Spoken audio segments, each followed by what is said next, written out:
Cuaca buruk yang melanda perairan Sabang menyebabkan sejumlah kapal penyeberangan dari Pelabuhan Baluan Sabang tujuan Pelabuhan Ulele Banda Aceh dan sebaliknya tidak dapat beroperasi. Pelayaran hanya diizinkan pada pagi hari, akibatnya sejumlah penumpang menumpuk di pelabuhan karena tidak terangkut.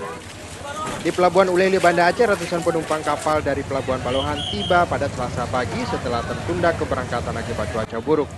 Para penumpang ini pada umumnya wisatawan yang baru saja menghabiskan masa liburan Imlek. Salah seorang wisatawan mengaku harus menunggu 2 hari untuk dapat kembali ke Banda Aceh akibat faktor cuaca. Saya memang ada beberapa wawancara yang harus saya tunda. Ya, ada beberapa syuting iklan, memang ada untuk TV ada, kemudian tapi tidak menjadi masalah. Gantinya saya bisa menikmati lebih banyak Sabang. Cuman ya itu tadi, kok sangat disayangkan sekali. Kalau tertunda buat orang-orang tertentu kan juga akhirnya kan hotelnya juga semua penuh.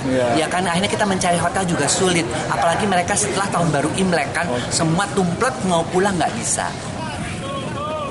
Akibat cuaca buruk, pihak Syah Bandar Pelabuhan Ulele Banda Aceh hanya mengizinkan berlayar untuk kapal berukuran besar, itu pun hanya dilakukan pada pagi hari.